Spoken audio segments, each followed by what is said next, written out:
ಪ್ರಥಮ ಪಿಯುಸಿ ಕನ್ನಡ ಗದ್ಯಭಾಗ 3 ಜ್ಯೋತಿಷ್ಯ ಅರ್ಥಪೂರ್ಣವೋ ಅರ್ಥರಹಿತವೋ ಪ್ರಶ್ನೋತ್ತರಗಳು ಗದ್ಯಭಾಗದಲ್ಲಿನ ಮುಖ್ಯ ಪ್ರಶ್ನೆ 3 2-3 ವಾಕ್ಯಗಳಲ್ಲಿ ಉತ್ತರಿಸಿ. ಪ್ರಶ್ನೆ 1 ವಿಜ್ಞಾನದ ಸಿದ್ಧಾಂತಗಳು ಹೇಗೆ ರೂಪುಗೊಳ್ಳುತ್ತವೆ? ಉತ್ತರ ವಿಜ್ಞಾನದ ಎಲ್ಲಾ ಪ್ರಯೋಗಗಳು ತಾತ್ಕಾಲಿಕವಾಗಿದ್ದು ಅಧಿಕಾರಯುಕ್ತವಾಗಿ ಕುರುಡಾಗಿ ಅದು ಮಾತನಾಡುವುದಿಲ್ಲ. ವಿಜ್ಞಾನದ ಎಲ್ಲಾ ಸಿದ್ಧಾಂತಗಳು ನಿಯಮಗಳು ಹೊಸ ಸಂಶೋಧನೆಯ ಬೆಳಕಿನಲ್ಲಿ ಪುನರ್ ರಚಿತವಾಗುತ್ತವೆ. ಪ್ರಶ್ನೆ 2 ಜ್ಯೋತಿಷ್ಯದ ಪ್ರಕಾರ ಗ್ರಹಗಳೆಷ್ಟು? ಅವುಗಳು ಯಾವುವು? ಉತ್ತರ ಜ್ಯೋತಿಷ್ಯದ ಪ್ರಕಾರ ಗ್ರಹಗಳು 9. ಅವುಗಳೆಂದರೆ ಸೂರ್ಯ, ಚಂದ್ರ, ಮಂಗಳ, ಬುಧ, ಗುರು, ಶುಕ್ರ, ಶನಿ, ರಾಹು ಮತ್ತು ಕೇತುವು. ಪ್ರಶ್ನೆ 3 ರಾಹುಕಾಲ, ಗೂಳಿಕ ಕಾಲ, ಯಮಗಂಡ ಕಾಲಗಳ ಬಗ್ಗೆ ಲೇಖಕರ ಅಭಿಪ್ರಾಯವೇನು? ಉತ್ತರ ಜ್ಯೋತಿಷ್ಯವು ರಾಹುಕಾಲ, ಗೂಳಿಕ ಕಾಲ ಮತ್ತು ಯಮಗಂಡ ಕಾಲ ಈ 3 ಅಂಶಗಳನ್ನು ಅಡಿಪಾಯವಾಗಿ ಹೊಂದಿದೆ. ರಾಹು ಕೇತುಗಳು ಅಸ್ತಿತ್ವದಲ್ಲೇ ಇಲ್ಲದಿರುವಾಗ ರಾಹುಕಾಲ, ಗೂಳಿಕ ಕಾಲಗಳಿಗೆ ಸಹಜವಾಗಿಯೇ ಯಾವ ಅರ್ಥವೂ ಇರುವುದಿಲ್ಲವೆಂಬುದು ಲೇಖಕರ ಅಭಿಪ್ರಾಯವಾಗಿದೆ. ಪ್ರಶ್ನೆ 4 ಬುದ್ಧನು ವಿನಯ ಪೀಠಿಕಾ ಗ್ರಂಥದಲ್ಲಿ ಯಾರಿಂದ ದೂರವಿರಬೇಕೆಂದು ಎಚ್ಚರಿಸಿದ್ದಾನೆ? ಉತ್ತರ ಬುದ್ಧನು ವಿನಯ ಪೀಠಿಕಾ ಗ್ರಂಥದಲ್ಲಿ ಯಾರು ನಕ್ಷತ್ರಗಳ ಲೆಕ್ಕಾಚಾರದಂತಹ ತಂತ್ರಗಳಿಂದ ಜೀವನ ನಡೆಸುತ್ತಾರೋ ಅವರಿಂದ ದೂರವಿರಬೇಕು ಎಂದು ಎಚ್ಚರಿಸಿದ್ದಾನೆ. ಮುಖ್ಯ ಪ್ರಶ್ನೆ 4 5-6 ವಾಕ್ಯಗಳಲ್ಲಿ ಉತ್ತರಿಸಿ. ಪ್ರಶ್ನೆ 1 ಪ್ರಕೃತಿಯ ಘಟನೆಗಳು ಆದಿ ಮಾನವನ ಮನಸ್ಸಿನ ಮೇಲೆ ಉಂಟು ಮಾಡಿದ ಪರಿಣಾಮಗಳೇನು?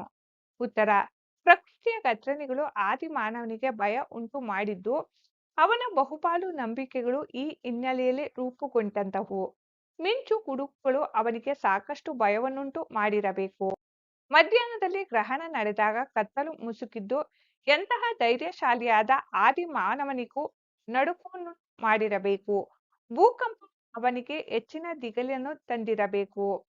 ಅಲ್ಲದೆ ಕನಸು, ರೋಗ ಹಾಗೂ ಸಾವು ಇವೆಲ್ಲವೂ ಅವನಿಗೆ ಬಿಡಿಸಲಾರದ ರಹಸ್ಯಗಳಾಗಿರಬೇಕು. ಹೀಗೆ ಪ್ರಕೃತಿಯ ವಿವಿಧ ಘಟನೆಗಳು ಆದಿ ಮಾನವನ ಮನಸ್ಸಿನ ಮೇಲೆ ಆಳವಾದ ಭಯ, ಆತಂಕ ಹಾಗೂ ನಂಬಿಕೆಗಳ ಪರಿಣಾಮವನ್ನು ಬೀರಿದವು.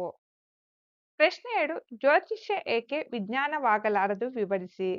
ಉತ್ತರ ಪ್ರಾಚೀನ ಜ್ಯೋತಿಷ್ಯದ ಉಗಮವು ಖಗೋಳ ಶಾಸ್ತ್ರದಲ್ಲಿದ್ದರೂ ವಿಜ್ಞಾನಕ್ಕಿರಬೇಕಾದ ವಸ್ತುನಿಷ್ಠೆ, ನಿಖರತೆ ಹಾಗೂ ಪುನರಾವೃತ್ತಿಯ ಸಾಮರ್ಥ್ಯಗಳು ಜ್ಯೋತಿಷ್ಯದಲ್ಲಿ ಕಂಡುಬರುವುದಿಲ್ಲ.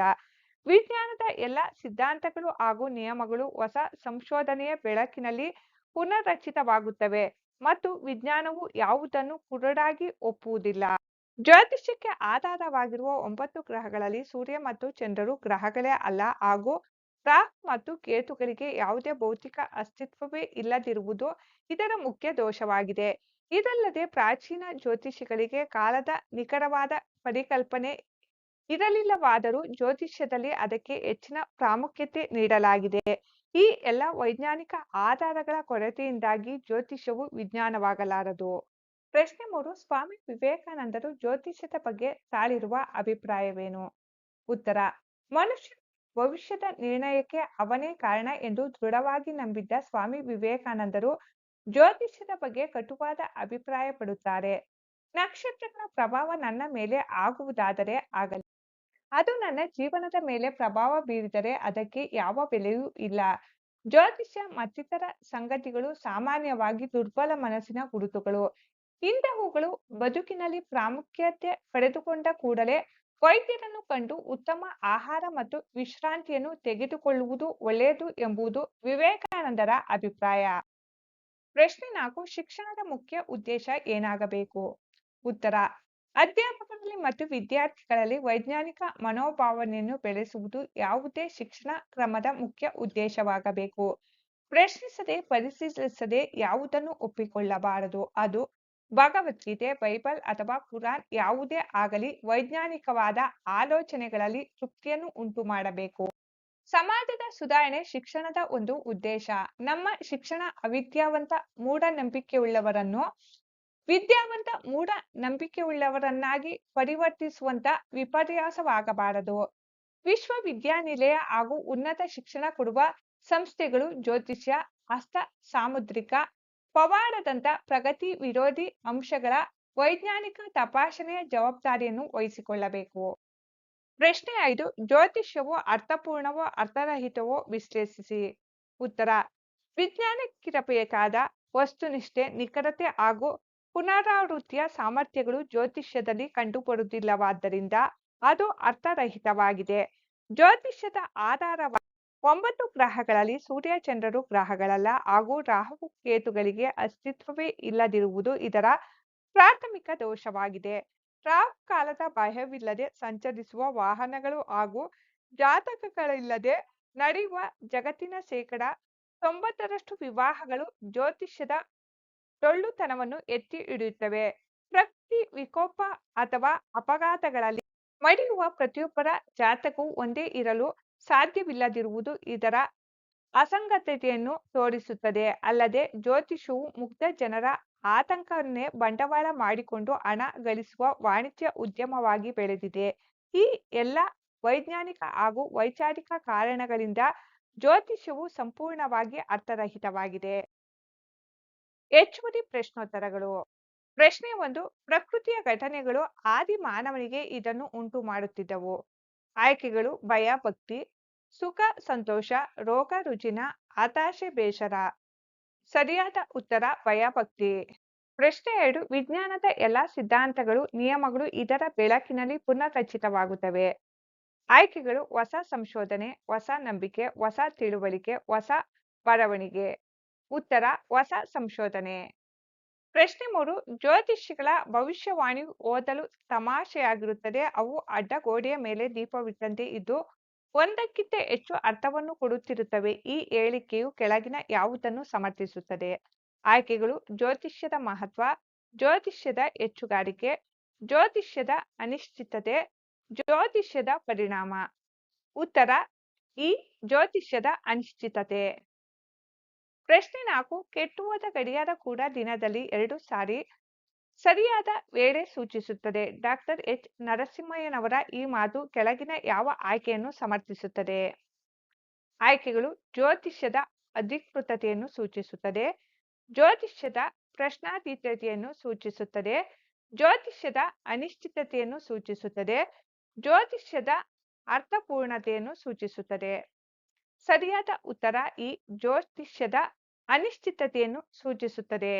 ಪ್ರಶ್ನೆ 5 ವಿಜ್ಞಾನದ ಸಿದ್ಧಾಂತಗಳು ಹೇಗೆ ರೂಪುಗೊಳ್ಳುತ್ತವೆ? ಆಯ್ಕೆಗಳು ವಿಜ್ಞಾನದ ಎಲ್ಲ ಪ್ರಯೋಗಗಳು ತಾತ್ಕಾಲಿಕವಾಗಿದ್ದು ಅಧಿಕಾರಯುಕ್ತವಾಗಿ ಪೂರ್ಣಕ್ಕೆ ರೂಪುಗೊಳ್ಳುತ್ತವೆ. ವಿಜ್ಞಾನದ ಎಲ್ಲ ಶಾಖೆಗಳು ಪರಿಪೂರ್ಣತೆಯಲ್ಲಿಯೇ ಆರಂಭವಾಗುತ್ತವೆ. ವಿಜ್ಞಾನದ ಎಲ್ಲ ಸಿದ್ಧಾಂತಗಳು ನಿಯಮಗಳು ಹೊಸ ಸಂಶೋಧನೆಯ ಬೆಳಕಿನಲ್ಲಿ ಪುನರ್ರಚಿತವಾಗುತ್ತವೆ. ವಿಜ್ಞಾನದ ಎಲ್ಲ ಪ್ರಯೋಗಗಳು ಖಗೋಳಶಾಸ್ತ್ರದ ಆಧಾರದ ಮೇಲೆ ರೂಪುಗೊಳ್ಳುತ್ತವೆ.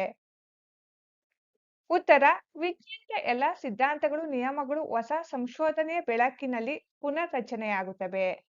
ಪ್ರಶ್ನೆ 6 ಬುದ್ಧನು ವಿನಯ ಪೀಠಿಕಾ ಗ್ರಂಥದಲ್ಲಿ ಯಾರಿಂದ ದೂರವಿರಬೇಕೆಂದು ಎಚ್ಚರಿಸಿದ್ದಾನೆ? ಆಯ್ಕೆಗಳು ನಕ್ಷತ್ರಗಳ ಲೆಕ್ಕಾಚಾರದಂಥ ತಂತ್ರಗಳಿಂದ ಜೀವನ ನಡೆಸುತ್ತಾರೋ ಇವರಿಂದ ದೂರವಿರಬೇಕು, ಒಳಿತು ಕೆಡುಕುಗಳ ಬಗ್ಗೆ ಭವಿಷ್ಯ ನುಡಿಯುವಂತವರಿಂದ ದೂರವಿರಬೇಕು, ಗ್ರಹಗಳ ಗತಿಯನ್ನು ಆಧರಿಸಿ ಫಲ ಹೇಳುವವರಿಂದ ದೂರವಿರಬೇಕು, ಜ್ಯೋತಿಷ್ಯದ ಮತ್ತಿತರ ಸಂಗತಿಗಳಿಂದ ದುರ್ಬಲ ಮನಸ್ಸಿನವರಿಂದ ದೂರವಿರಬೇಕು. ಸರಿಯಾದ ಉತ್ತರ ನಕ್ಷತ್ರಗಳ ಲೆಕ್ಕಾಚಾರದಂಥ ತಂತ್ರಗಳಿಂದ ಜೀವನ ನಡೆಸುತ್ತಾರೋ ಇವರಿಂದ ದೂರವಿರಬೇಕು. ಪ್ರಶ್ನೆ 7 ಪ್ರಯೋಗಶಾಲೆಯಲ್ಲಿ ವಿಚಾರವಾದಿಯಾದ ವಿಜ್ಞಾನಿ ಜೀವನದ ಸಮಸ್ಯೆಗಳನ್ನು ಎದುರಿಸುವಾಗ ವಿಚಾರಕ್ಕೆ ಮಂಗಳ ಹಾಡುವುದು ಕಂಡುಬರುತ್ತದೆ. ಈ ಹೇಳಿಕೆಯು ಕೆಳಗಿನ ಯಾವುದಕ್ಕೆ ಪೂರಕವಾಗಿದೆ? ಆಯ್ಕೆಗಳು ದ್ವಂದ್ವ ವ್ಯಕ್ತಿತ್ವ, ತಮಾಷೆ ವ್ಯಕ್ತಿತ್ವ, ಸಹಜ ವ್ಯಕ್ತಿತ್ವ, ದೇಡ ವ್ಯಕ್ತಿತ್ವ. ಸರಿಯಾದ ಉತ್ತರ ದ್ವಂದ್ವ ವ್ಯಕ್ತಿತ್ವ. ಬಿಟ್ಟ ಸ್ಥಳಗಳಿಗೆ ಸರಿಯಾದ ಪದಗಳನ್ನು ಆರಿಸಿ ಬರೆಯಿರಿ. 1 ಜ್ಯೋತಿಷ್ಯದ ಉಗಮವು ಡ್ಯಾಸ್ದಲ್ಲಿ ಕಂಡುಬರುತ್ತದೆ.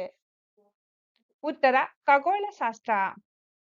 2 ಜಾತಕಗಳನ್ನು ಡ್ಯಾಸ್ ಆಧಾರದಿಂದ ಬರೆಯಲಾಗುತ್ತದೆ. ಉತ್ತರ ಗ್ರಹಗತಿಗಳ. 3 ಜ್ಯೋತಿಷಿಗಳ ಭವಿಷ್ಯವಾಣಿ ಓದಲು ಡ್ಯಾಸ್ ಆಗಿರುತ್ತದೆ. ಉತ್ತರ ತಮಾಷೆ. 4 ಜನ ನಿರಾಸೆ ಸಮಸ್ಯೆಗಳಲ್ಲಿದ್ದಾಗ ಡ್ಯಾಸ್ ಮೊರೆ ಹೋಗುತ್ತಾರೆ. ಉತ್ತರ ಜ್ಯೋತಿಷಿಗಳ. 5 ಶಿಕ್ಷಣ ಪಡೆದವರು ವಿಜ್ಞಾನಿಗಳು ಡ್ಯಾಸ್ ನಂಬುವುದು ಶೋಚನೀಯ ವಿಚಾರ. ಉತ್ತರ ಜ್ಯೋತಿಷ್ಯವನ್ನು. 6 ಮೂಢನಂಬಿಕೆಗಳಿಂದ ಉಂಟಾಗುವ ಡ್ಯಾಸ್ ವಾಯು ಮಾಲಿನ್ಯಗಳಿಗಿಂತ ಹೆಚ್ಚು ಅಪಾಯಕಾರಿ. ಉತ್ತರ ಪರಿಸರ ಮಾಲಿನ್ಯವು.